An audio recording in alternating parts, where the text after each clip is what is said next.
Welcome back to On Texas Football and welcome to the Winning Drive. I'm lifetime Longhorn Rod Babers, pleased to be joined by fellow lifetime Longhorns, young prodigy CJ Vogel, and my former teammate, the one and only lifetime Longhorn Stevie Lee, looking clean. Oh man, Stevie Lee he's not going to be co-host of the show the entire time for y'all get too giddy. Don't get too happy. He's just going to join us like he always does for the start for a few minutes. And then Stevie Lee's got stuff to do. We'll talk about that. Oh, somebody joined us from Ketchum, Idaho. My wife's family lives in Idaho. How about that? Coeur d'Alene, Idaho. So nice to have some nice Idahoans out there on the stream. Appreciate you guys. I hope I said that. I don't even know if that's right. I could have made that up. I guessed that it was Idahoans. All right. It don't sound right though. All right, let's get right to it.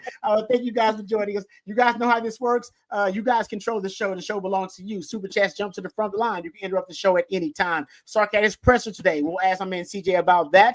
We'll get into that coming up. We'll also talk Texas Clemson game week, baby. We'll get ready for that. Stevie Lee will join us for his weekly conversation, and we'll also talk about there's an Arizona State player, former Longhorn actually, that had a little something to say about his exit and departure from the Longhorns and his new home with Arizona State. So we'll get to that coming up a little bit later on, and some All-Americans that have been listed, and some Longhorns who have made those All-American lists from the AP. We'll talk about that too coming up on the show. So we got a lot to get into, not a lot of time to do it. Stevie Lee, how are you doing, brother? Thank you for joining us. Doing great, man. Doing great. I'm having a good time out here shopping with my wife. I got a heat meter on a credit card, man. That thing is hot right now. Yeah, but no. Stephen Lee, of course, joins us courtesy of our friends over at Hard Grove Roofing, with offices all over Louisiana, Arkansas, and of course the great state of Texas. Hard Grove Roofing will take care of all of your roofing needs. Plus, they're Longhorn friendly with partnerships with lifetime Longhorn Bert Arbin, as well as lifetime Longhorn Stevie Lee, who joins us on Mondays, courtesy of our friends at Hard Grove Roofing. They're the most pro burnt orange roofing company out there, and they offer right now a free roof inspection, free 99, best price you're going to get. They do a great job. You can reach out to them today at 512-645-3202, or you can look them up online at hardgroveroofing.com. Know who's on your roof with our friends at Hard Grove Roofing. All right, Stevie, you said you are doing some shopping. Y'all old school then. Most people do their shopping online these days. So y'all old school. Y'all want to get out there and do it. Yeah, we do a lot of shopping online, but sometimes it's nice to be out here. The sun is peeking through. And I wish it was a little cooler, but it's a nice day over in the domain, man. I know. Only in Texas you can say that in December. Yeah. Mid-December. I wish it was a little bit cooler outside. All right. I know my man C just got a couple of questions, but I just want to start with your thoughts about the matchup, Texas-Clemson game week. How you feeling about it? You watch a lot of college football. Cade Klubnik, there's a personal connection. Andrew Makuba was on that Clemson team at one point as well. Give me your thoughts about this matchup coming up in the college football playoff for the Longhorns. So a lot of people are feeling real optimistic about us, like going through this game and whooping some tail. But and I feel confident as well. But I want the kids to take this thing serious, right? It's a playoff game. And this is new to everyone for a home playoff game. We don't know how this thing is going to work out, They may come in and not think that it's a home game. They're fighting for their life. They want to play one more week, you know what I mean? So these kids are going to come out on fire, and I hope our kids are understanding the magnitude of the stage, No doubt about it. I totally agree. Of course, these games are going to be won in the trenches.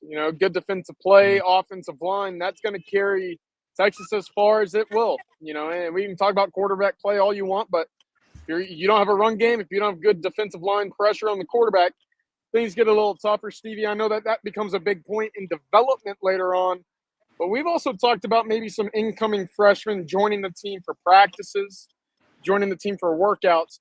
As defensive linemen specifically, how important would, an extra 3 weeks of actual game practices prepare you as a true freshman for the next year?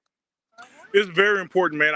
When I came in spring, so January commit or January enrollment, just so I can have all those spring practices, under my belt. So it's very important to get as many practices as you can. Those years that Texas football went through a dark time when we weren't going to bowl games. That's terrible when you don't have a whole month of practice going on. So I got to move around a little bit. The kids are around here. I see you. I see you moving on the fly. I see you. Yeah. So it's really important to get those practices in, man, because when you, especially in the trenches, you're right. You're onto something, CJ, because in high school, these guys that are playing D1 ball, you can use a flipper to get an offensive lineman off of you or something like that. I have to learn how much more strong these guys are on this next level. Right. I can run down the field and just give somebody a push and they can fly 5 yards in high school, but I wasn't doing that to Leonard Davis. You know what I'm saying? So I felt when you come in as a freshman, you feel how strong everyone is. Yep. Hey, Stevie, speaking of big Leonard Davis, he's one of the greatest offensive linemen in Texas football history. And now when you look at what Kelvin Banks has been able to do, winning 2 national awards this season, he's going to get drafted out in top 10, top 5, somewhere in there. There's some people saying not only is he on the Mount Rushmore of offensive linemen at Texas, he may be the GOAT. What are your thoughts, man? Whoa. That's deep. That's big, man. The GOAT. I agree. That's a lot to digest, man. It is. Y'all, we have some big time linemen come out of Texas, man, and we're talking about the GOAT right now. I'm just asking. He won 2 national awards, 2 of them. Okay, He started as a true freshman. How many of those other guys started staying true? I'm not saying he's the GOAT. I'm not saying it. I'm just saying it's a conversation he deserves because he's that good. Now we can have a conversation about it. Made me take my glasses off, man. Hold on. No, and so, whenever you play at the University of Texas, we argue about what era was the best, and I think that mine was. But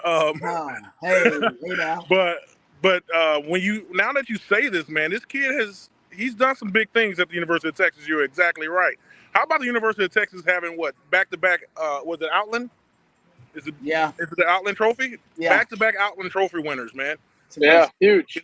And those 2 guys, Trevon Sweat and Banks, went up against each other. So that's good on good. That's why we've been so good in the trenches, So let me think about that. I'll come back to y'all next week on the GOAT. The GOAT conversation. The resume's there, and it comes down to subjectivity and how you want to evaluate offensive linemen, but the resume is kind of tough to go against, Stevie. One other thing I wanted to mention is we've seen some comments in the chat. You're outside in Austin right now. It's beautiful, right? It's maybe a little too hot, right? I see it. I'm outside of DKR obviously right now. It's a beautiful day. It's a beautiful day. It might be about 55, 60 degrees on Saturday. Texas won't have to travel to cold weather, where if you look at the 3 other games in the playoff, it's about 25, maybe 14, 15 degrees with the wind chill. How much did you want to play in cold weather games like that? And for this Texas team specifically, one that's very pass heavy, it's got to be huge that they're playing in either a dome or good weather moving forward. Yeah, I mean, I like all weather, man, really. The cold weather didn't bother me much. Once I get the sweat going, I was good, But some guys, those skinny little DBs back there, bro, they start to complain, man. I didn't complain. I was cool with it.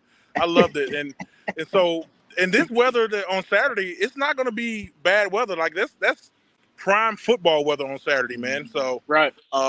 So we don't have an advantage in that part, but it's going to be beautiful, man, and it's going to be kind of like this, but a little bit cooler. And I am sad to say that I'm gonna have to miss the game. I have another event to go to for the in-laws. You know how that goes. Yeah. So, yeah. I'm sorry, I don't know how that goes. What's up, Coach? What's up, Coach? Good to have you back on. All right, I want to ask you this, Stevie. I don't know how much NFL you watch. Did you see Tavondre Sweat's fumble return? Dude, that was a thing of beauty, man. And it wasn't a stiff arm on one of the little receivers or running backs. He stiff armed offensive lineman, man. And my dude fell on his stomach and just looked up. Was like, how the hell did he just do that? Like, That was but impressive. man, listen, Great. and he deserved it, man, because he put in the work, ran that combine, and now he translated it to the field. He'll probably never get another chance to do that again. But when he got his chance, he shined, though. You know. All he was missing was a little. Yeah. See, CJ's man.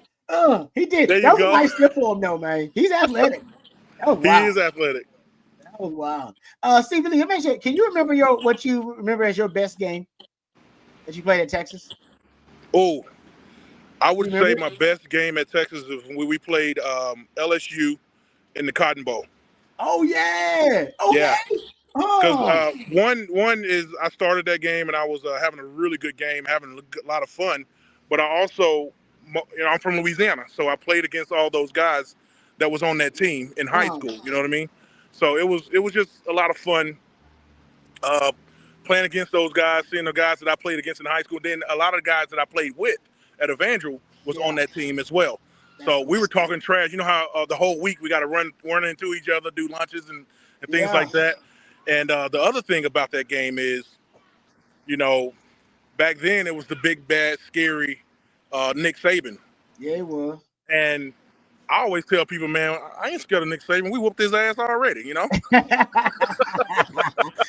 Muschamp, Jimbo Fisher. That was great. That team was a great. That was a great coaching staff. Yeah. Well, no, they won a national title the next year. They did. That was a good team. Yeah, I remember that. Good stuff. Yep. I forgot about that. Yeah, I mean, I played in that. That was my last game. That was your last game. Yep. That was my last game. That was my last game in Texas. Yeah, beating Nick Saban was my last not too game. bad. To beat Nick Saban, we needed Roy Williams to go off like he did. He went off. He went off, man. So it was a great game, but it was a tough game to win. You're right. But it was fun. That was fun. I like that. Hey, all right. Stevie, before we let you go, I got one question for you. As these playoffs embark, what's the one thing Texas has to do well to get where they want to go and hoist a national championship? Listen, and thanks for asking this. I said it once before to someone else earlier this week, is we just got to come out on fire. Now, we can't come out dead and flat. Coming into the game, we need to make a statement, no matter if we come out on defense or offense, make a statement in the first drive and make a statement coming out of halftime, right? And so if we stay on top of that, like come out on fire and don't have these lulls that we come out with, I think we'll be perfectly fine. We just need to put together complete games. It's time right now. How you're supposed to get better and better every game. This is nut cut time right now. Like, come out on fire, finish the game on fire, do everything right. You know what I mean? Yep, no doubt. Yep. I agree with you. A clean game. I'm with you. A clean game. You beat them. I don't know if you beat them by what they favored by 11 points or whatever, but you beat them in a pretty decisive fashion. You play a clean game. All right, brother, get out there and go, man. I don't know what wife is with that credit card, but you better go find it fast. I don't know, man. I'm ready to go home though. You sound like a husband. All right. Thanks, Stevie. We appreciate it. Talk to you next week. Hook 'em. Thanks, Stevie. That is the one and only my former teammate, lifetime Longhorns Stevie Lee. And he joins us courtesy of our good friends over at Hard Grove Roofing, with offices all over Texas, Louisiana, and Arkansas. Hard Grove Roofing is the choice of customers everywhere for superior, reliable service. If you're in need of a new roof, you'll want to know who's on your roof with Hard Grove Roofing. Give them a call today, 512-645-3202. Or you can reach out to them online at hardgroveroofing.com. Know who's on your roof. Coach, appreciate you. Good to see you, Coach, joining us as always. My man CJ is going to be ducking out a little bit early, so I want to get CJ's thoughts about Sark's presser, because Sark was just there, and CJ's still on campus. He's going back. He's one of the hardest working men in this business for a good reason. We're glad to have him here. So we'll talk about that, but your super chats, whatever you guys want to talk about, throw that out there. We'll address those as well. We'll try to get to as many of your questions and comments too. But CJ, what at the Sark presser did he say that you thought was probably most important or most noteworthy that he mentioned today? Yeah, of course, Texas coming off the bye week. You've had some time to sit back, refresh, recharge, re-energize, whatever you want to call it. Texas has had some time to get healthy, essentially. But you had Monday, Tuesday, Wednesday off. You get back on the field Thursday and Friday. Texas will be practicing once again in about 20, 25, 30 minutes or so. That's where I'll be headed for about 10, 15-minute window of media availability. But Sarkeesian basically said, look, Thursday and Friday when they came back out to practice, there's a lot of juice. The boys were excited. Mm-hmm. Oh, good job. We had a hog passing by. Yeah, good job. Well, professional. But no, Coach Sarkeesian today, the thing that really stood out to me was he said that the energy was as exciting, as high as what you would expect from, I don't know, first day of spring, a first day of fall camp. The boys were excited. So I think that's really, it says a lot about where this team is at mentally, coming off of that mini bye week, coming back ready, focused, but having that energy ready to go. That says a lot in my eyes. Yep, no doubt about it. And injury-wise, you brought it up. Most of the concerns are about Kelvin Banks and about Isaiah Bond. I'm sure both of those were brought up specifically. What can you tell us? Yeah, Quinn Ewers is going to be good to go. He practiced Thursday and Friday of last week without the little ankle brace on, so sounds like there's no limitations to his game. Kelvin Banks also should be good to go for Saturday. Sarkeesian said he was very precautious with Kelvin a week ago, more so out of his own want and need on his own side to just say, hey, let's not rush this right now. Sark said he probably kept him out maybe a little bit longer than he should have, but also this week should be a good ramp-up process to get him back onto the field. Isaiah Bond, maybe not as positive of an injury report in comparison to Quinn and Kelvin Banks. Bond, look, didn't practice at all. He was completely shut down a week ago. The ankle's still very stiff. As we know, he was working with training staff all week long last week. We'll see probably in the next 20 minutes or so whether or not he is going to be on the practice field and moving a little bit more in the time leading up. I lean right now that he would be listed as doubtful if we saw an SEC availability report come out, which we won't this week, by the way. Yeah. Hey, Coach, I want to ask you about something that Sark brought up and get CJ's thoughts too. When he was asked about some of the guys who are entering the transfer portal, and I think we were all curious how many of those guys who have announced they're entering the transfer portal are going to be with the team and stay with the team during that time. It's interesting. They said there will be two guys, right? CJ, you tweeted this out actually, so go check out CJ's Twitter at CJ Vogel _OTF. But there's going to be Tia Savea and Justice Finkley who are going to be with the team. That's interesting, Coach, because it's obviously the players, some of them want to move on as soon as possible, get their name in the transfer portal and go forward.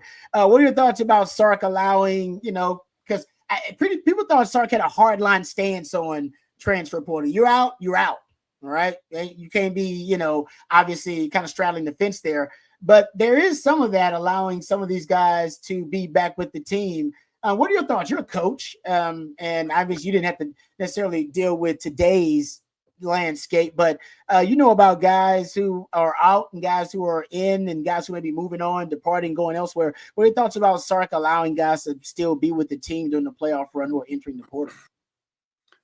Well, for me personally, it would be a case-by-case basis. Okay. I think it's certainly something that, however they do it, the position coach with the coordinator and the head coach and maybe strength staff. I don't know exactly how they do that, but I just think you need to, what are you thinking? And just try to find out what their thought process is. And I think we're seeing now it's becoming more of a business, and you can't have hurt feelings when somebody enters a transfer portal. First of all, you don't know for sure if they're going to go, especially if you allow them to keep practicing with the team. I'd say you have to be careful doing it because it can sure get out of hand. What happens is that allows people to test the waters. See, coach is going to let me stay, working out with the team. So I'm just going to test the waters. I'm not quite all in. So I don't like that part of it. But I think it's, it's just something that comes down to each individual and the coach and what they can work out, because it is a business decision in a lot of ways, as much as us old dyed in the orange Longhorns are. We want we don't. Yeah. If you don't want to be here, get your butt out. We don't want you here. Right. You can't necessarily do that this day and age. Times are changing. Things are changing. Ways of thinking are changing, and you don't just what do they say? Throw out the baby with the bathwater. You know. Yeah. Yeah. Hey, I agree. Speaking of the portal, and Uh-oh. we're seeing the chat right now. Kind of recognize it before we were able to get to it. Do it. On three, Pete Nakos over at On Three has just reported that Texas defensive lineman Sadir Mitchell will re-enter the portal. It was expected that he would enter the portal last week. He obviously decided not to and wanted to stick back with the team through the playoff run. Well, now, as of Monday, it appears that he's going back into the portal. Again, we'll have an update over on ontexasfootball.com because if he's actually at practice the next 20 minutes, that would probably change some things. But as I'm about to walk into DKR now, I'm not expecting to see big old number 90 on the field. Wow. So my thing was, hold on, did he ever enter the first time those reports were out there? So not officially. It was expected, but he never did it officially. And so, do we? Because I have no idea. I don't know. I have no sources, no anything. Is this just a negotiation? Are we just talking about negotiations here where my agent or representative can say I'm entering the portal? They don't want me to enter the portal. They come try to make me an offer. I don't like the offer. I go back. I actually want to enter the portal. I mean, it feels like we're talking about negotiation here. I think Doesn't so. it feel like that, I think it's not in every case, but in some cases. Okay. Other cases, there are guys who it's not about the money now as much as it is find a place where they fit in with the staff, with the schemes, with the culture. But others, it certainly is a negotiating tool. Because what would have changed what would have changed, CJ, in that time? What would have changed if you entering the portal, then coming back to entering the portal again? In 72 hours, probably nothing, unless it heard from a different coaching staff or opportunity elsewhere. Look, that's not a lot of time, and especially in a sense where you didn't play, and you only had 2 practices last week. I don't know. I'm assuming somebody was on the phone with mom, dad, trainer, coach, whatever it was, saying, you know what, we got a spot for you. Yeah. Like I said, because I'm trying to figure out what might have changed in that time span. Some people saying he has no leverage in negotiations. Like, well, Texas got a lot of D tackles leaving next season, so he would. Look, and Texas also signed Cole Brevard over the weekend, and he is a big over-the-nose guy.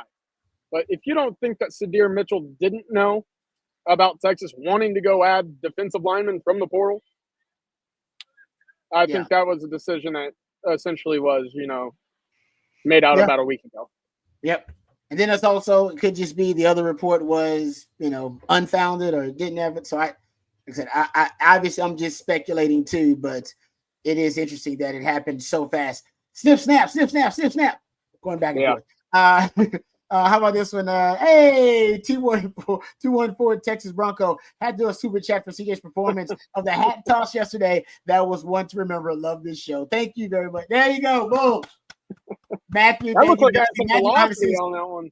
You did. Don't throw that hat. That's a nice hat. See, I think some people are trying to bait CJ in the chat here too. Was that the question about Quinn transferring? Yes. The response. Okay, that's what I thought. See, William is trying to bait you. Don't do it. Don't throw the old Texas hat. Don't do it. William Beach, thank you for the super chat. I got to keep this one nice. Heard Ewers was entering the portal. What say you? Yeah, don't be trying to bait my man. Don't do that.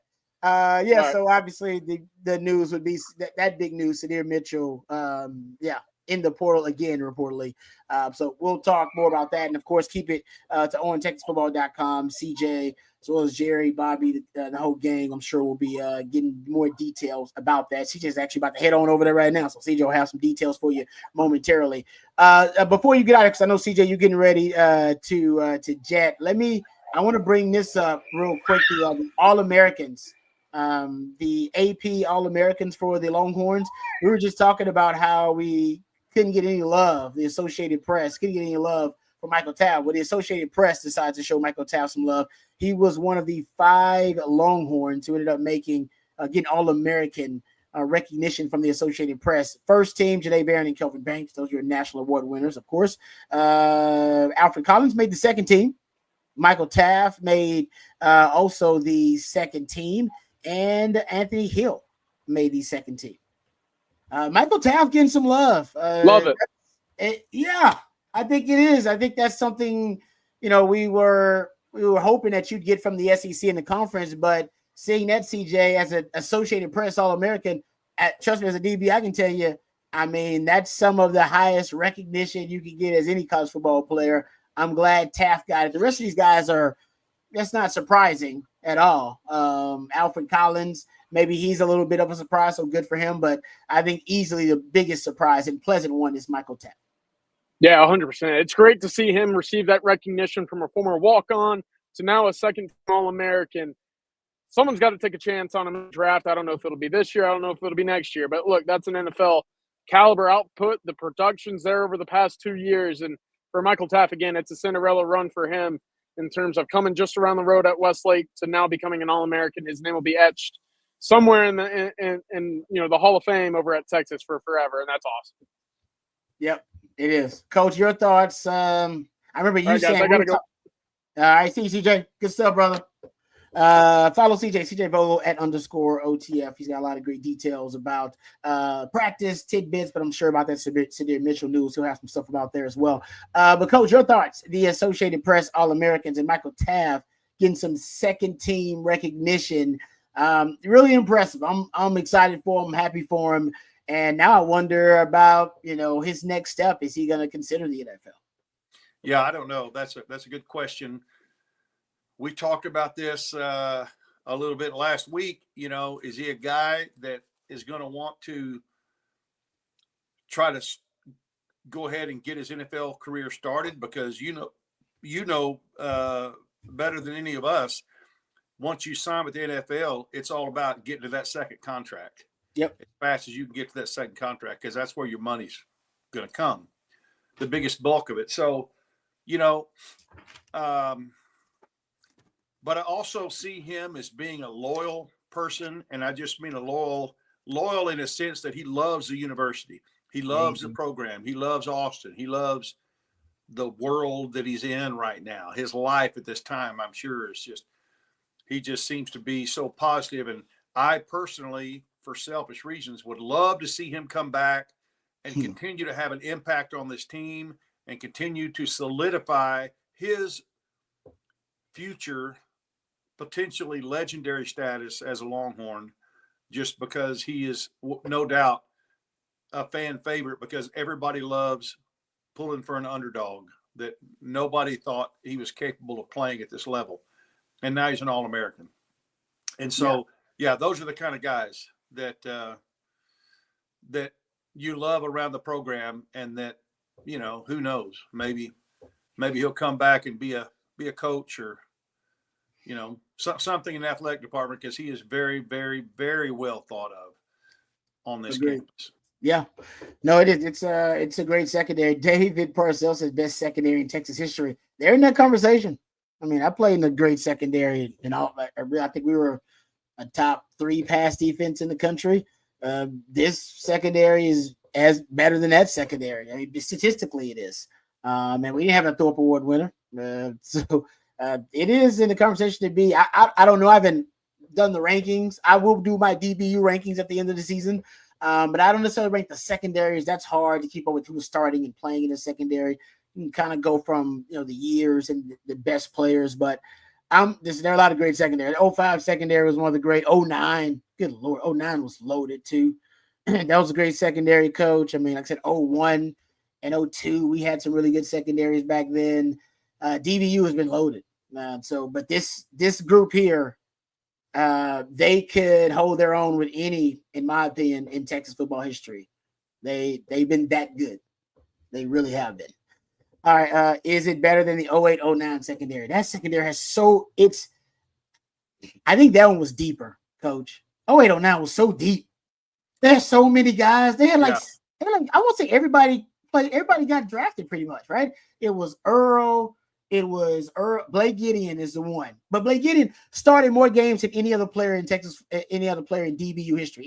No DB has started more games than Blake Gideon in the secondary. He started since he was a true freshman. So maybe he's the guy that I don't think Blake got drafted. So I think he played.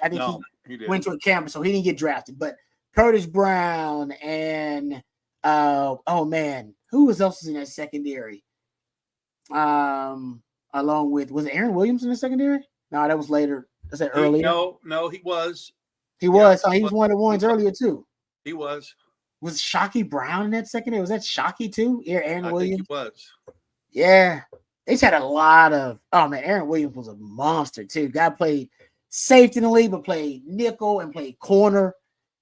Oh man, you saw me comparing secondaries. I don't, like I said, I really, some people, listen, those corners, listen, Curtis Brown was drafted in like the 3rd round or something like that, I believe. I know y'all saying the corners were weak. I'm like, well, weak terms of all time. Yeah, it's not Jerry Gray or anything out there, but I mean, these guys got drafted. Hell, I got drafted in the 4th round. Guy got drafted in the 3rd round. So the NFL thought they were better than me while y'all talking trash on them. Well, let me tell you, my philosophy on this, trying to go back through the years and figure out who is best. It's futile.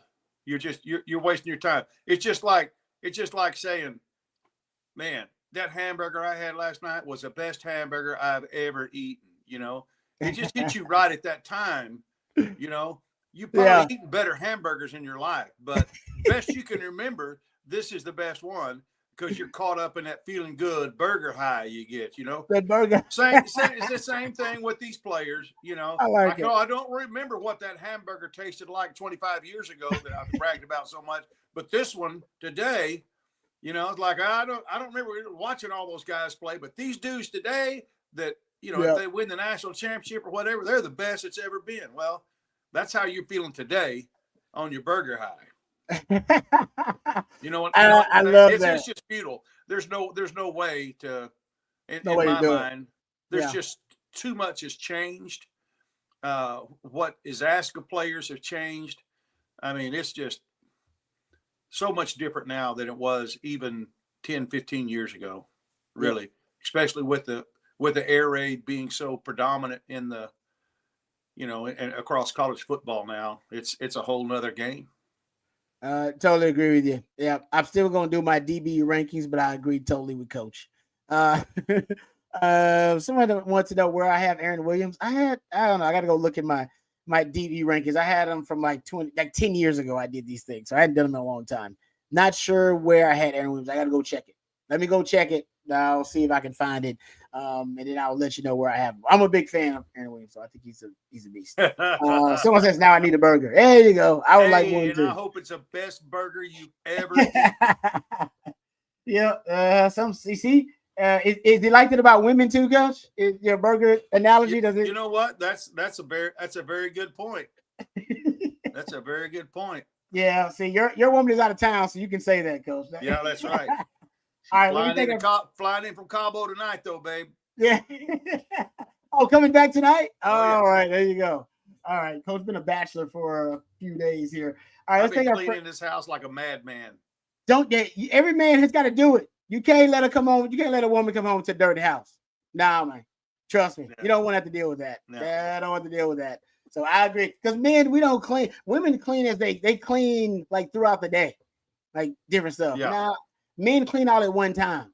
So I'm going to do it one time for the whole week. And I'm going to do everything. Bathrooms, floors, kitchen, I'm vacuuming, everything. But I'm not going to do it piecemeal. Like ladies try to do. Now I'm going to do it all at one apparently time. You do a lot more housework than I do. And probably most of our listeners. I got a small house, Coach. You got a big house. I got this small, very small house. All right, let's thank our friends over at Duck Camp. Duck Camp produces premium outdoor goods for the outdoor spirit in all of us. Duck Camp is dedicated to providing the best outdoor goods so you can outdoor goods, whether you're an avid hunter or you prefer fishing or you like me and you like to hang out around the campfire, you prefer the camaraderie of the campsite. Duck Camp is a brand that understands the culture of outdoor living and the good times and good friends that come along with living an outdoor lifestyle. Check out their new fall selection at duckcamp.com. And thank you to Duck Camp because they are actually our sponsor of all of our weekly shows this week, our live shows during the college football preview week. So while we're previewing the college football playoff matchup between Texas and Clemson, all of our shows, all of this week's shows, I should say, are brought to you by our good friends at Duck Camp. So we really appreciate Duck Camp for stepping up and being our sponsor of this week's college football playoff preview coverage here on Texas Football. All right, let's get back to the questions. We'll get some questions here. Then I want to get Coach's thoughts about a couple of other topics. We'll talk Clemson and get into the X's and O's of that matchup a little bit. How about this one from Cody? Cody said, does it seem like our goal line / red zone is too passing focused? I know Brian, we talked about this with Brian Roberson. He actually, at least in the last game versus Georgia, thought when they got down in the red zone, they were throwing the ball a little too much and maybe, just kind of looking for one-on-ones and trying to throwing it up for his guys, try to win 50-50 balls. I just think Georgia's a really tough team. It's a really tough defense to decipher in the red zone where space is constricted and you're going up against a really, really talented defense and well-coached defense. So I think Georgia might be the exception there. But yes, along with A&M game and then the Georgia game, I guess you can say, yes, now red zone may be a problem because in those two games, Coach, Texas had major issues scoring in the red zone. He lost one game because of it. A&M game, you didn't lose the game because of it, but the only reason the game was close is because Texas had issues scoring in the red zone, especially in that disastrous third quarter. Yeah, well, again, it's all hypothetical because none of us know exactly. All we can do is just throw ideas and thoughts out there from our experience and what we've seen. But I think man, that's just the red zone is stuff you always, as a coach, you always have to have your pulse on your red zone offense. Always. You can't neglect it 1 week. You have to be fresh and you have to mix it up because like you said, when you get in the red zone, now all of a sudden your playlist is cut way down because you're restricted by the distance to the goal line, obviously. And great coaches like Kirby Smart, that's how he's made his money and his name is obviously defensively. And then what he's doing to us, red zone defense, has been very effective. And it's frustrating because, we get in games and we see our running backs have success running the football. And then it seems like the next week we just don't match up well. For some reason, I thought we were going to have a reestablishment of our running game in the red zone against Georgia after A&M. And it's not that we were successful in the red zone, but we were able to run the ball. Yeah, run the ball. Mm-hmm. And so I just don't understand how we're not able to run the ball as effectively against Georgia. But it is time. You always have to be able to run the ball in the red zone. Man, you're talking about giving up sacks, getting out of field goal range, strip sacks, interceptions. I mean, I hate to sound so negative about it, but there's a lot of things that can go wrong down there if you're not ready. And so I'd like to see us be a little more aggressive and maybe on our passing game, throw quicker stuff if they're giving us any room at all. Yeah, that's what they were doing earlier in the season. They were going to just straight drop back, a lot of straight drop back with Quinn in the red zone. It was working really well. Texas is one of the best red zone offenses in the country. You called your other analogy, Coach, was basically they called a bug. They called a red zone bug, basically, like the last. Yeah. And then they caught it's like a third quarter bug in the red zone. These aren't been issues all season like they were last year. The red zone was the issue all year.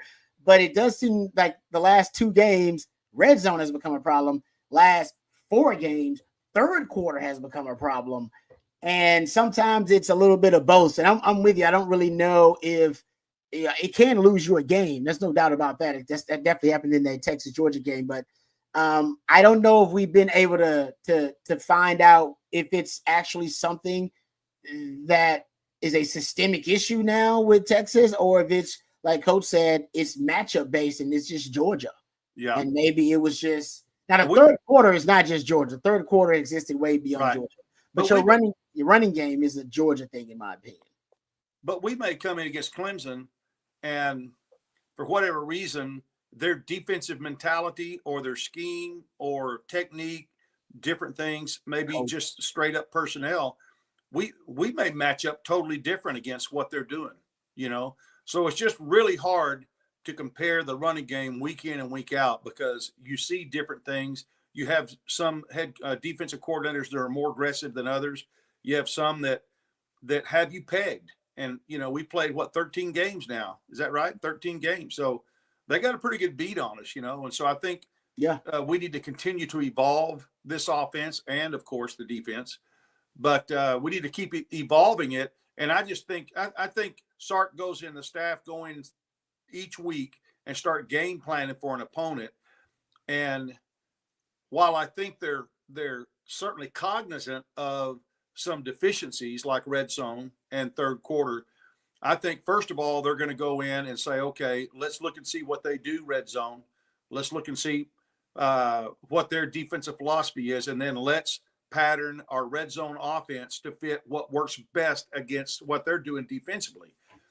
And then you got to go back in and say, okay, this has been our bread and butter red zone, and it's just not working, especially against people that may be running this certain package or formation, defensive scheme or whatever. So it's just a continual chess match. It's just continually trying to stay fresh and not let people get a beat on you, because Sark obviously is always at his best when he's one step ahead of the defense. Mm-hmm. And when he gets in that groove where he just seems to be one call ahead, it's really, really fun. That's that hamburger. That's the best hamburger you ever ate. Oh, this coach is the best coach.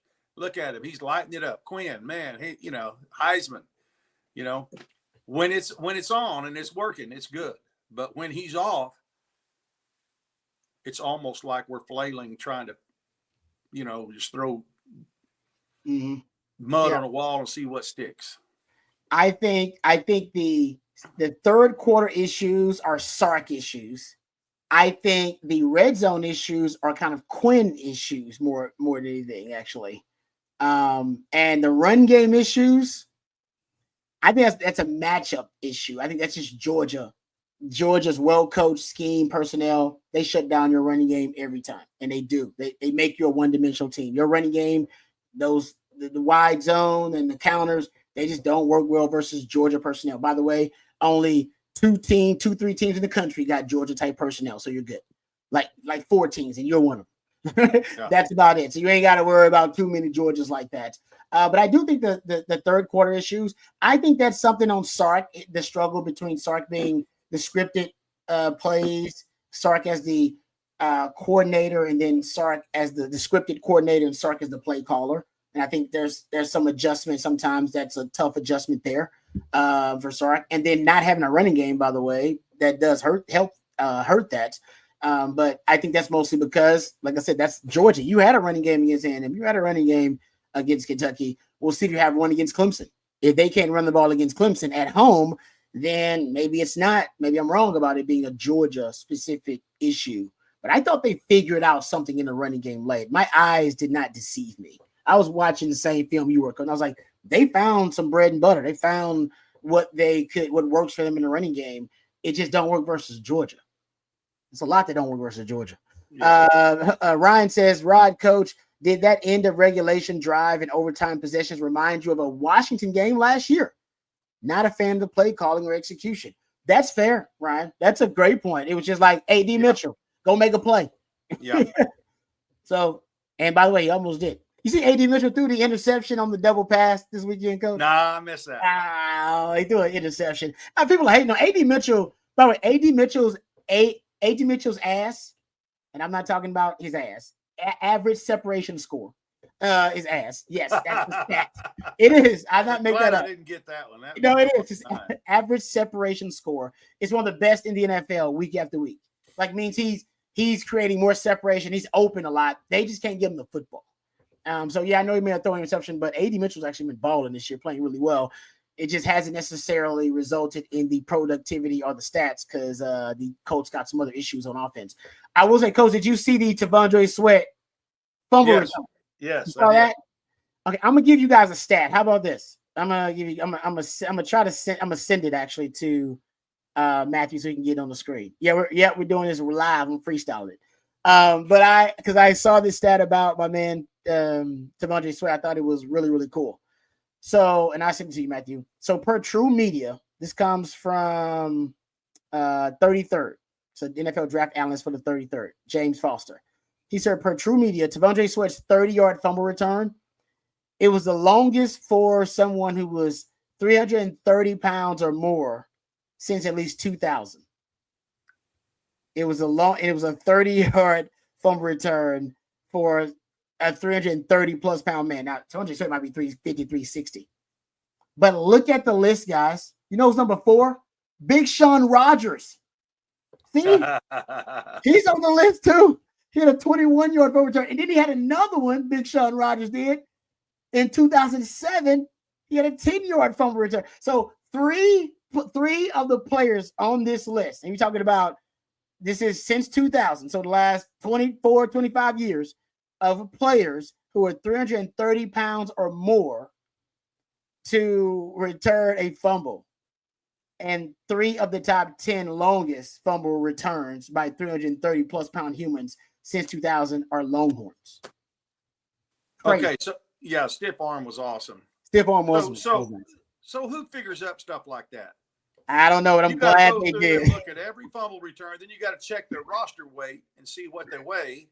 Oh, coach, algorithms. You got AI for that. They got AI for that now, coach. Back in the day, we used to do that, but now they literally got an algorithm. Matthew probably knows how it works. They got an AI that'll do it for them, a chat GPT. They got an algorithm they throw in there. Boom. Algorithm, AI figures it out. Boom. Pumps you out your stats. There you go. Or they got a database already with it in there. I'll just hang with my typewriter. Coach, look at me.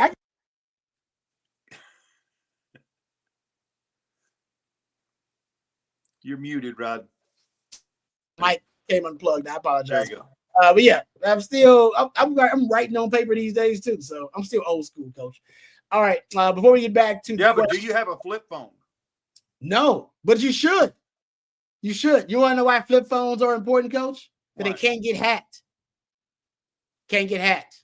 Really? You can't hack you can only hack smartphones. Your phone has to be smart enough to be hacked. If you don't have something that ain't smart, it can't be hacked. The only thing that can be hacked is something smart. That's why flip phones work for the billionaires. I don't want to be hacked. So if I'm a billionaire, I'd use a flip phone. Well, I don't have a flip phone.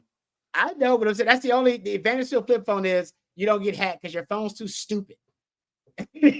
Your phone's not smart enough to get hacked. You gotta have a smart phone to get hacked, and that's just the reality of it. All right, let's talk about somebody who is smart. Our friends over at Flat Creek Estate Winery. Did you know the most awarded wine in Texas is actually vineyard closest to Austin? That's right, folks. Flat Creek Estate Winery, just minutes from downtown Austin, and they've won award after award this year for their vintage wine, Super Texan. Super Texan is now available at your local spec, so please give it a try. Of course, they also have a gorgeous venue in addition to their amazing wines. They have a gorgeous venue available for barbecues and wine tastings every single weekend, perfect for a day date with your significant other or a weekend getaway with your significant other. That's Flat Creek Estate Winery. They also have a display at your local Central Market here in Austin because I do some shopping there and I saw it. So I'm glad the good word is getting around about our friends at Flat Creek. FlatCreekEstate.com. Thank you very much to our friends at Flat Creek. All right. Someone says flip phone can still be dropped. Yeah. My new Galaxy Flip is cool, Rod. But your Galaxy Flip is probably a smartphone though. Yeah, it's probably smart. I'm telling you, if you just get an old school flip phone, like that just makes calls, which nobody likes anymore, I think you're good. But your phone is smart, then like anybody's, you can be hacked. All right, let's tell you what. My father-in-law is 87 years old. He's legally blind. He can't see. He's got a flip phone, and he has everybody's number memorized. That's because wow. He can't see it on the screen. He can't even see. He has to feel around and find the middle button. Then he knows where the 3 and the 2 and the 8 is. Wow. He just got it all right here. That's amazing. It is amazing. How old is he? 87. And you know what, Coach? This is why we're all getting dumber. No, I know this is off on a tangent here, but we are all getting dumber because we all used to have to remember numbers. That's right. We all used to have to do it to remember our best friend's number and our mama number and dad and everybody. Your combo. Yes. Your combo. Yeah. You have to remember, and that actually helps your brain function, right? You have to remember that stuff. It helps you. I was Troy Aikman and Earl Campbell. 0820 was my combination lock in my college locker. Exactly. And I would have to remember numbers with football players. Yeah, exactly. Jersey numbers. Yeah. And now you don't have to do any of that. Now now you don't have to remember anybody's number. I was talking to a cop the other day. He was like, oh yeah, nobody remembers numbers when we take people to jail. They don't remember numbers anymore. We got to give them access to their phone. So they can find out that number. Nobody remembers the numbers anymore. So I'm with you, Coach. I think, hey man, the smartphones are making us dumber. They're smarter. And AI is making us dumber too. AI is definitely making us dumber too. Well, it's just little things that you don't have to do anymore. Yeah. Well, your brain doesn't have to work anymore. That's right. That's the thing. Well, think about it. How many times have you been in a conversation, Coach, and a debate, and you've been trying to remember like an actor's name or remember the name of a song or something? You go, oh, I can't remember it. It's on the tip of my tongue. It's right there. It's right there. You go, let me just look it up. Yeah, that's me. Laser route and look it up, and you get, instead of working it, trying to obviously figure it out, retrieve the memory, whatever it is. That's actually work for your brain. It helps your brain to have to go recall that and retrieve it, even if it takes you 2-3 minutes to do it. But most people just go, nah, look at my phone, and then we just get dumber. We just got dumber. I do it too. Trust me, I'm getting dumber every day. So you gotta redirect your Raj Rant the Day segment out. See, you see, Alan, I'm doing it now. I miss my Raj Rant too because I need somebody. My wife don't want to hear this. All right, I go in there. She was like, "Shut up." I don't. She don't want to hear it. I need somebody to listen to me rant and rave.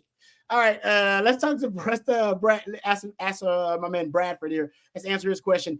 It says, "Do you think rolling out a script for the third quarter instead of the first quarter would be more beneficial? Play vanilla, try to establish run and normal plays, and then come out of the half with a full script." Coach, we tried to throw out random ideas. You did better than me because you got actual coaching experience of trying to solve and remedy the third quarter ailments and issues for Texas. So go check out our football theory coaching I did, the last one we did. Coach, what are your thoughts about what Bradford? Because you brought up some very interesting ideas. I thought actually maybe worth exploring as to how Texas could deal with their third quarter woes the last 4 games. Yeah, I just think that you definitely have to have a script to start the game. But I just want to break it down for people. Most people, if you just stopped and thought about it, you would realize how everything works. It's not rocket science. You've got people up in the press box who are watching how the defense is lining up every single snap as the game goes. Well, for obviously all game long, but they're seeing, and they've been trained in this to see how the defense is going to adjust and try to defend our offense. And so you've got to have smart people, which is really good that we're able to get analysts like we are to really start morphing the game plan to fit what we're seeing, And so I just came up with this as off the top of my head when we were talking about it on theory last week. And that is that Milwee and maybe some sharp grad assistants or whatever, they need to kind of, and maybe even with Sark, but get over in the corner at halftime and, okay, this is what I want to see. I want to see that. And I'm sure they probably do that. But what Bradford's talking about is go ahead and start on a third quarter script. Go ahead. So this is how we want to start this. Okay. And we want to take a shot. We have these plays or our shot plays, red zone shot plays, midfield shot plays, deep backed up shot plays. And you can look at those to see if those are still good or if you need to change them because of what they're doing defensively. So it has to evolve in the game. It certainly does. But I think where in my mind, which is not very big of a mind, but it seems that Sark's at his worst offensively when he's off the script. Yep.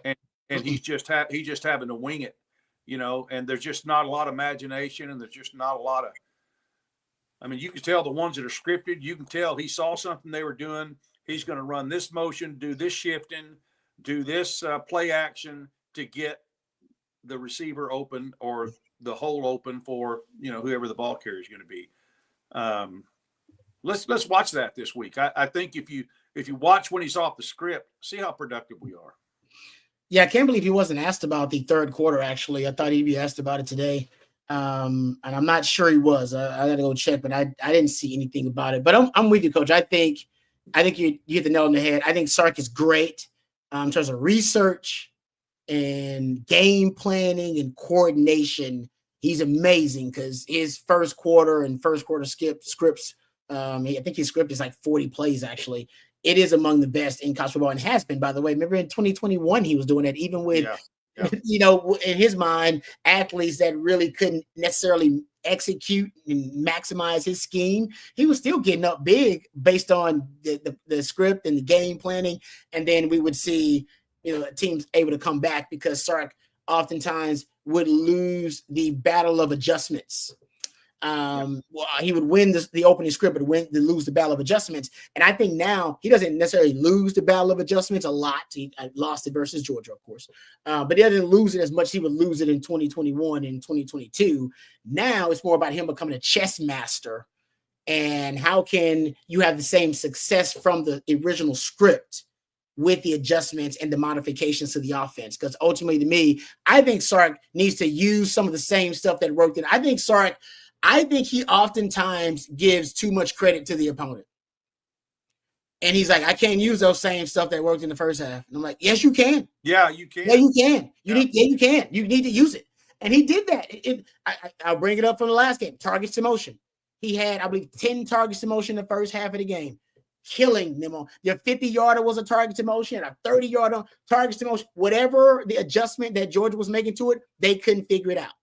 And he only used 3 of them in the second half, 2 of them on the game-tying drive of the game. Like, so you had something that you knew worked.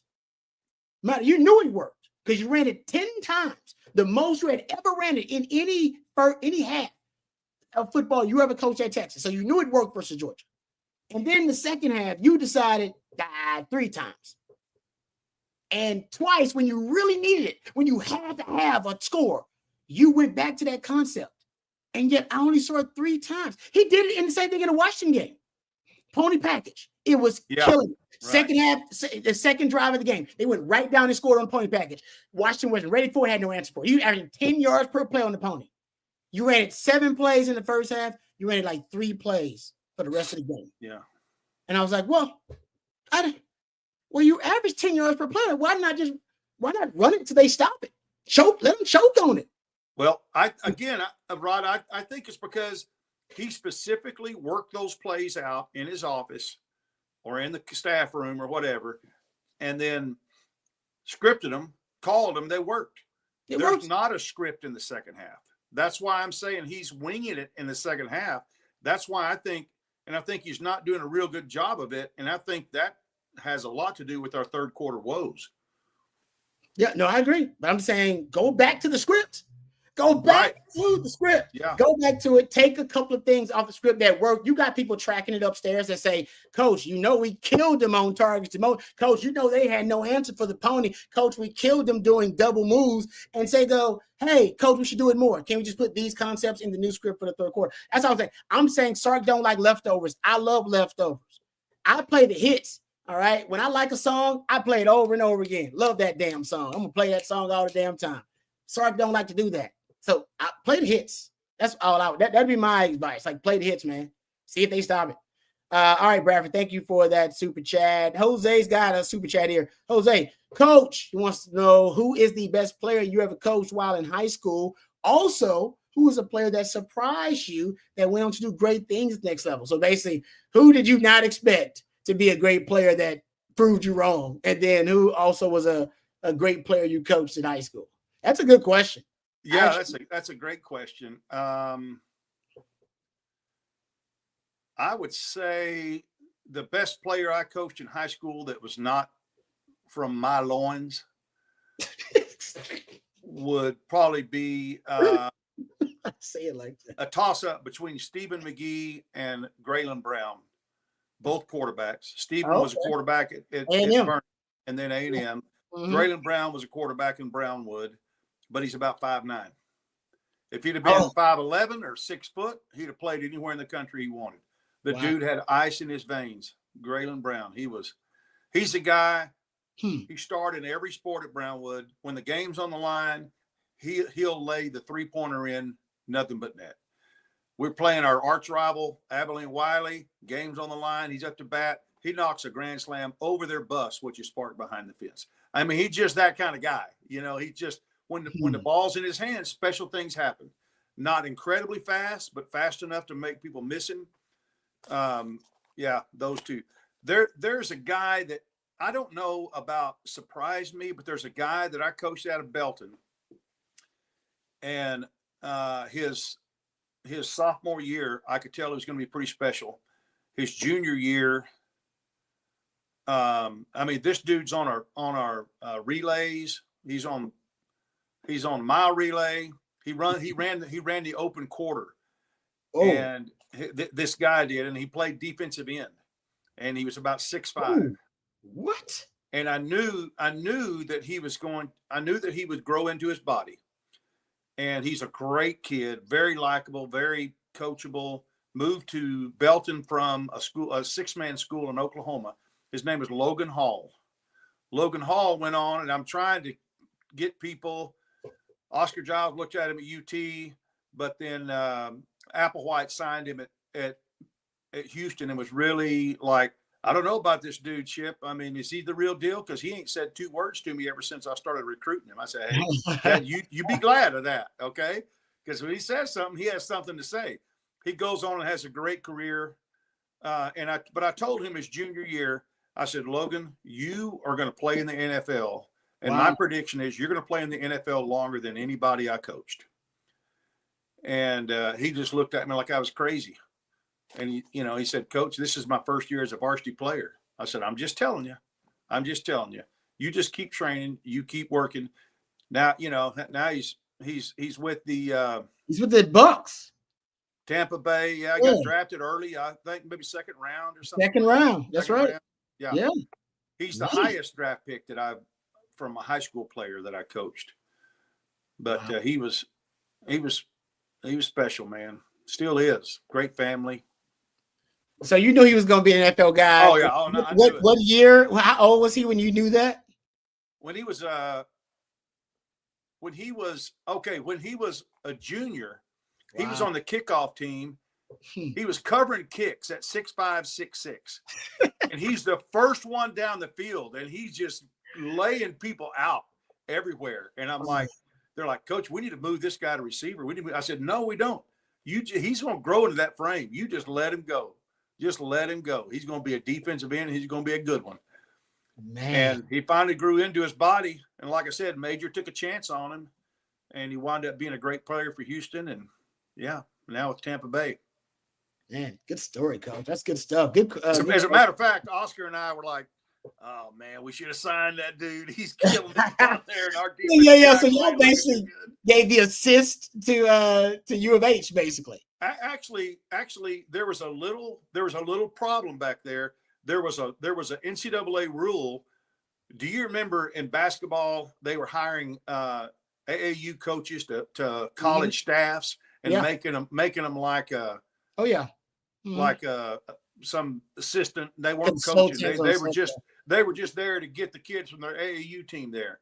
Yep. And so they came up with a rule for a year or two that said nobody on your staff, you cannot recruit anybody on your staff that someone on your staff had a previous relationship with.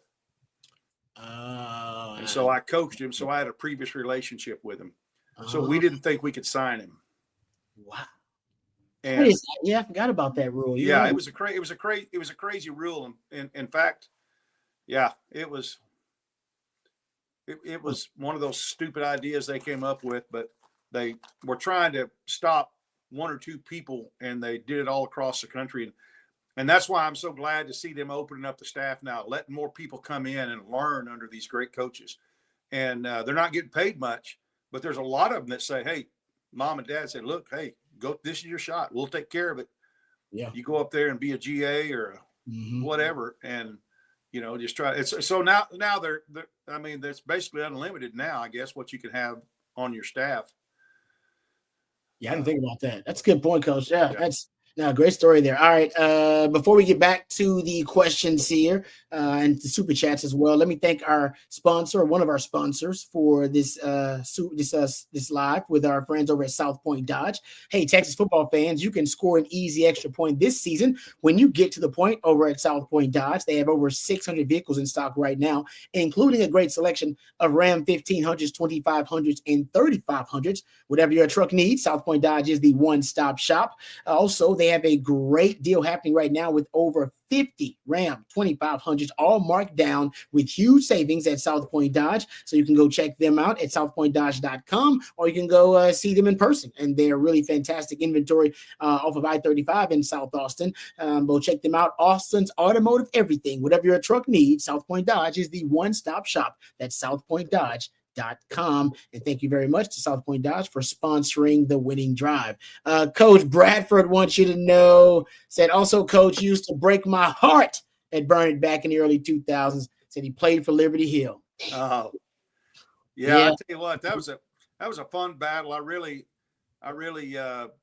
enjoyed playing them. Jerry Vance was a head coach, and he was just a great guy. Old school. They were in the slot T, and they got kicked pretty good when they first started it.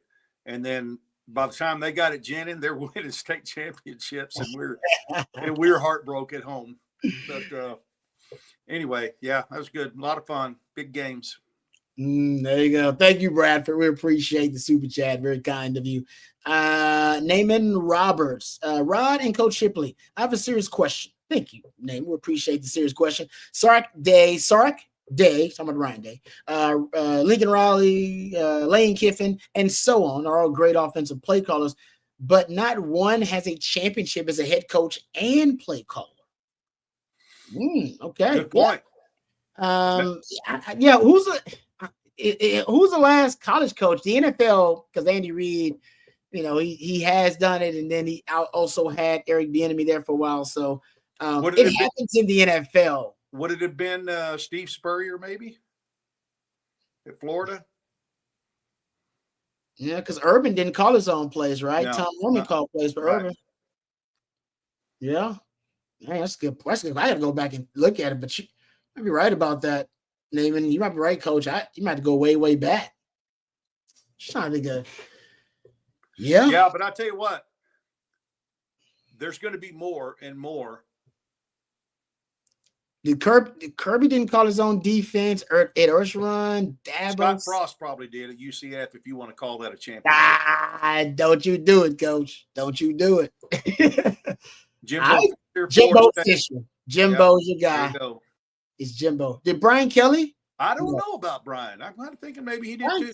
You got to, Brian Kelly might have. I look at that about it. Brian Kelly might have. It's possible. But yes, not many though. I mean, it's not many. I mean, that's a great point. I mean, so is it too much? The question is, Coach, can Sark be the exception then? Because that's what we're talking about. Can Sark be the outlier? Yes, be the exception and not the rule? Yeah, I think you can, but what you saw in the past was, at least in the last 20 or 30 years, head coaches that hired offensive coordinators and did so. It's just kind of been lately to me. You saw these guys like Tom Herman winning the national championships at OC, getting a head job, and then giving up the play calling duties. Yeah, and then they struggled, and he had a hard time getting it back. He finally took over the play calling. There's no doubt it's tough to do, but if anybody can do it, I think Sark can, because of the culture that he's built. It just doesn't seem like he's one of those guys having to run around like Tom was doing, putting out fires all the time. A lot of those fires were self-inflicted, by the way, but it just doesn't seem like that there's as much stuff going on now that keeps coaches. I mean, there is with NIL and that kind of stuff, but just, putting out fires and doing all the other stuff that you got to do during the day. I don't think you see as much of that anymore. I think the key, you're right, Coach. Good point. Because Lincoln Riley hasn't figured this out either. I mean, I think Lincoln Riley's a hell of an offensive mind, one of the best offensive minds in football at any level, but he hasn't figured out how to hire his counterpart defensively. And Sark did well there. And I think that's a big part of it, because if, like you said, putting out those fires, coach, because I always say coaches are just problem solvers. You got to go solve problems every day. There's a new problem that's going to come, a personnel issue, culture issue, coaching issue, whatever. Always going to be a problem. Could be a conduct issue, whatever. You coach, you got to figure out a way to solve it. If you hire the right defensive guy, then that's less fires you got to worry about putting out in that phase. If you got a Jeff Banks you really trust, then you ain't got to worry about that phase. Essentially, Sark's just he's a head coach. He oversees, but he doesn't dabble in defense very often. He admitted that I'm starting to spend more time in the defensive meeting room because now I have time to do it, because he's set up all the checks and balances and has a GM now and has the support staff and all the infrastructure in place. And now he can hang out in the defensive meeting room and see what's going on with PK. But his hiring a Johnny Nansen, bringing in extra support staff like Hazelton, the former defense coordinator. I think how you build that staff, coach, it will give you more flexibility, and it'll give you, I think, honestly, more security, and not have to worry about putting out fires for every phase and for every coach if you hire the right guys. Otherwise, you're gonna have way too much on your plate. And it's one less guy you've got to answer questions for. Yeah. But okay, I want to say this. Okay, is Day still calling the plays? No, because now it's Chip Kelly. That's right. Okay. He was. So is Sark, Riley, or Kiffin, have either one of them, other than maybe Texas right now, have they had a team good enough to win the national championship? Riley, somebody probably Lincoln Riley probably should at least went to one with one of those quarterbacks at Oklahoma that he had. Damn it! Yeah, that's true. You know what I mean? You had Heisman finalists there. But that's on Lincoln Riley not being able to hire the right defensive coach. Yeah, his offense was good enough to win a championship. His defense, so that's a good point. I remember Mike Gundy was doing it for I did. Mike Gundy decided, nope, too much on my plate. Yeah, that's a great question. That's a great thought. I agree with that. All right. Before we get done for the evening, let's thank our good friends over at Duck Camp again, because Duck Camp is the official sponsor for all of this week's shows during our college football preview week. So we want to thank Duck Camp once again, duckcamp.com, producing premium outdoor goods for the outdoor spirit in each of us. Duck Camp is dedicated to providing the best outdoor goods so you can outdoor good, whether you're an avid hunter or you prefer fishing, or if you like me, you like the camaraderie of the campsite. Duck Camp is a brand that understands the culture of outdoor living and the good times and good friends that come along with living an outdoor lifestyle. Check out duckcamp.com for their new fall selection, and we really appreciate Duck Camp for sponsoring this week's shows during our college football preview. So we are really grateful to duckcamp.com.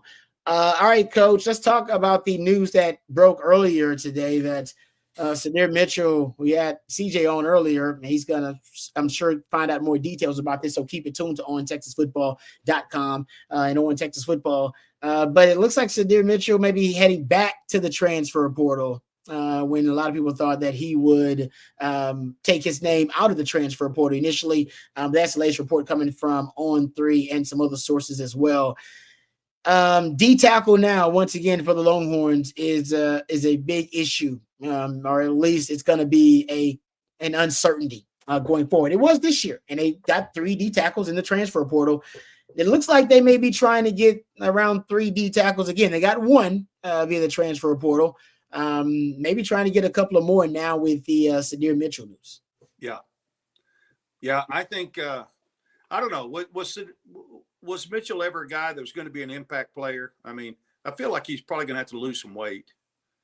Probably. Yeah. I agree with that. But I think he knew what was going on. But I think you had a great point at the first of the show, Rod, and that is the question you ask: are these people just feels like that going to the highest bidder? Or are they just checking their market value? Yeah, what changed though? What changed in the last, when did that report come out? 72 hours ago or something? Well, I would imagine some player on another team made a call on his coach's behalf that knew Sadir probably, or something. Usually that's the way it happens. Somebody's not officially associated but is an acquaintance of a player will contact them, and then they'll let them know if they're interested or not. All done secretly, of course. Yes, of course. Yeah, because there's no tampering. Yeah, that was like everything above board, of course. But yeah, Texas did get Cole or Brevard, the D tackle, formerly of Purdue, 6'3", 330. And apparently, he's a guy that was Big Ten all Big Ten honorable mention.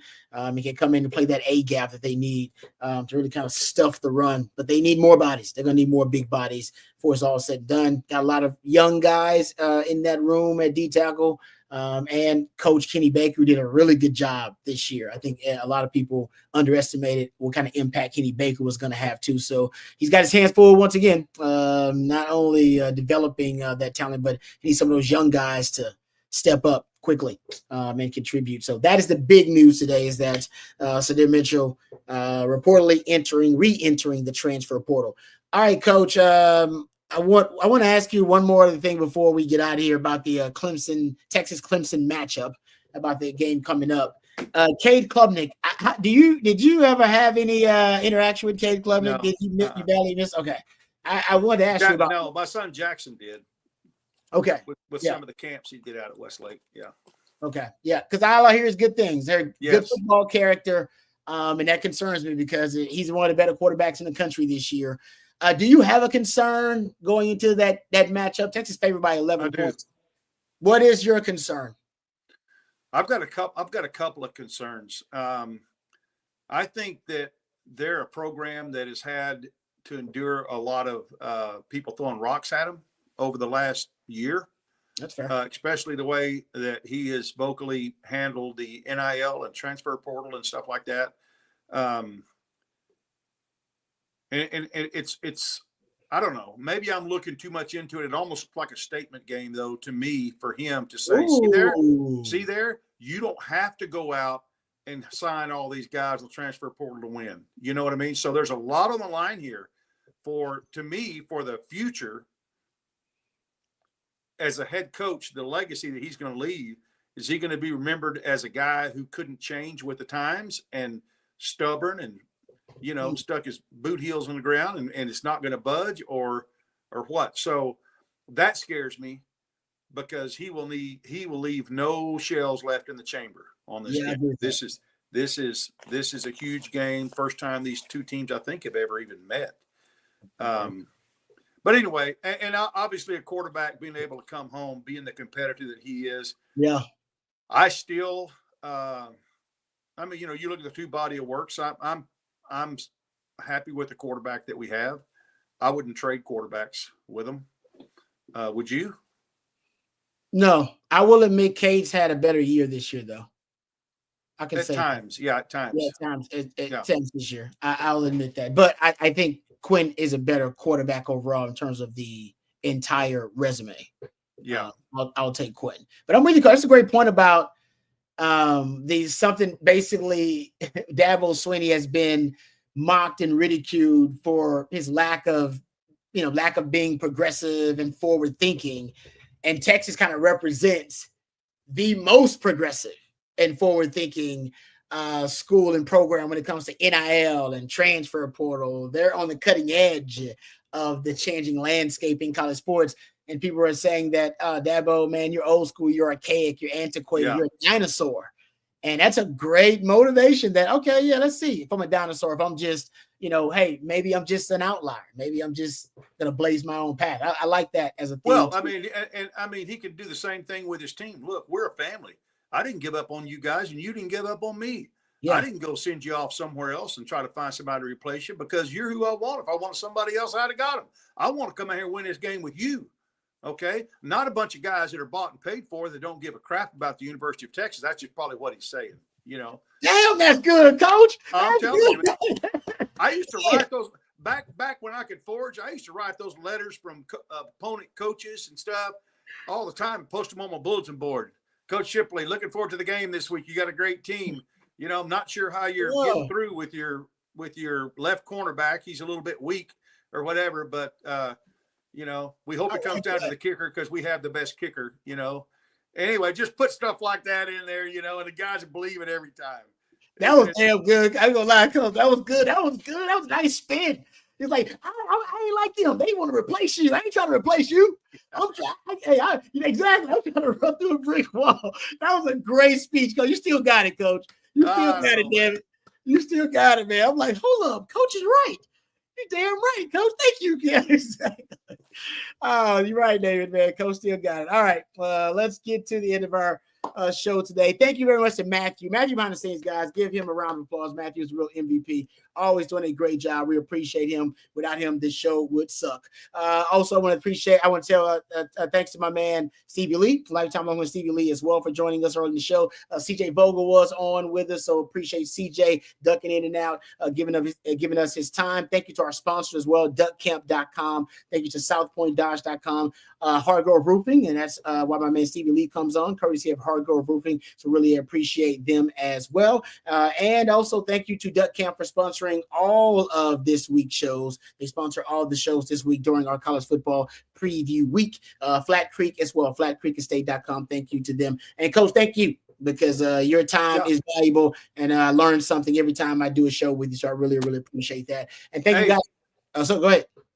Don't forget to go back and check with OTF in a little bit and see or check with CJ on his Twitter and see what happened at practice, because he was able to go in and he'll see real quick if Sadir Mitchell is out there, which I'm sure he's not, or if any of the other guys are that are rumored to be in the portal. Oh, good stuff there, Coach. Yeah. So CJ will have that reported out here pretty quick.